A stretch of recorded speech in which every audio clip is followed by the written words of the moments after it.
Well, let's cross now to Abidjan, venue of the 2022 Africa Investment Forum, where Arise correspondent Abi Wolawi is standing by. Abi, good evening to you. Let's play some ball here, whatever sports you play in, basketball, football, badminton, whatever it is.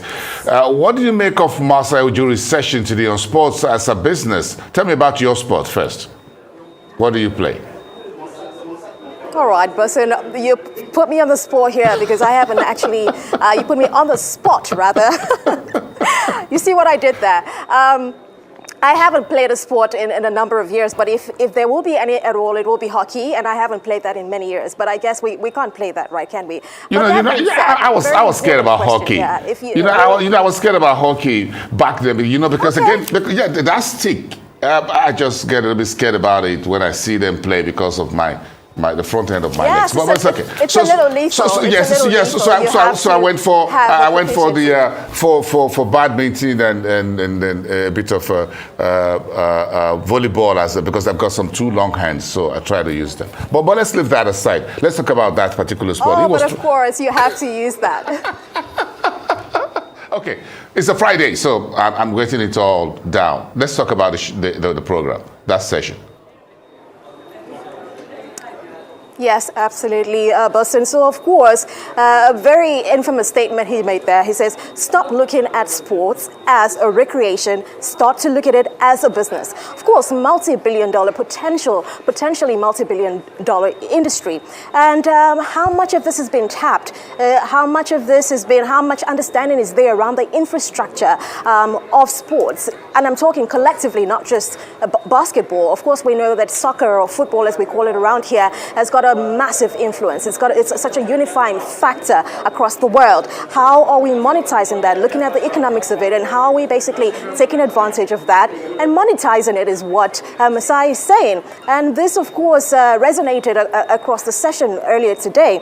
But of course, beyond that, he's also talking about what structures are on ground. Do we have the right leadership to even start with? Do you have people with domain expertise that will be able to guide the conversations around the correct infrastructure to even implement around it? And how well formulated and robust are the policies around that from a leadership perspective? So these are very, very important conversations and points that he brought up. It will be interesting to see how much of this will translate into funding and financing, looking on the heels of the forum so far. Over to you, Bosun. Yeah, interesting.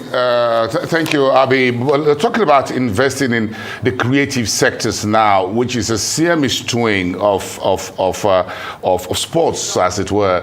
They are kind of entertainment, I'm sure you understand. So what kind of potential deals are we looking at here in the creative sector? For example, the Nigerian government has been talking about creative sector, supporting the creative industry in Nigeria, the youth. The vice president talks about it all the time. The central bank talked about it. The Bankers Committee are talking about billions of investment in the National Theatre, rebuilding it and building a few other new ones. So tell me about that. What did you learn today?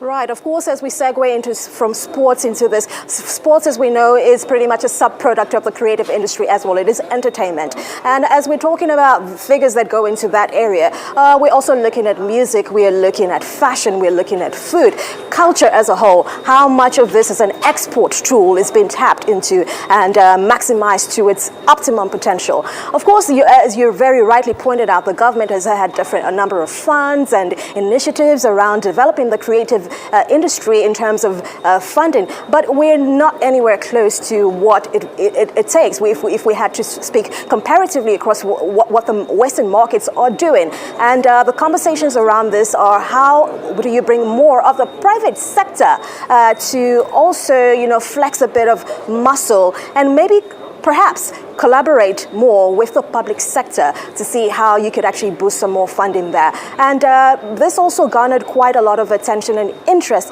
But of course, as we, across the board of the past 3 days, they're just conversations right now. Towards the end of the closing plenary today, we will have a very good idea of what kinds of numbers we're dealing with in terms of funds and deals that have been made so far. Over to you, Bosun. Okay, so Abby, what's your reaction on the democratic dividend entrepreneurship for Africa's youth entrepreneurial youth session? I'm sure this conversation, all for the last 3 days, wouldn't have gone without talking about youth entrepreneurship. Yes, it is such an important conversation, and of course extremely refreshing to see that the youth are being considered, and conversations around the development of the entrepreneurship is also being looked at in terms of moving this forward. A lot of the conversations that came up around loans, microloans, and facilities in terms of not even soft infrastructure. We're also talking about the understanding, the technical know-how, and there are certain resources that new and even budding entrepreneurs do not have access to in terms of a transfer of knowledge. And how do you help to give them these facilities at an affordable rate? Because remember, they are still bootstrapping at that level. And the conversations around that have been around how to help with funding for startups and those who haven't even gotten into startup phase and you are still thinking about your idea and moving, trying to move from that point into setting up.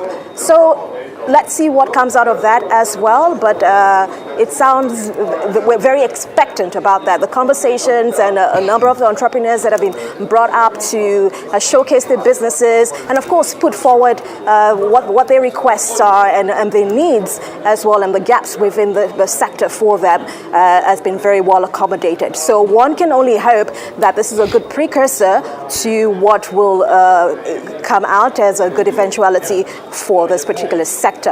Over to you, Boston. Okay, thank you so much for your time, and it's been very quite eventful 3 days. Thank you so much for your boots on the ground there. Thank you so much, Abiola.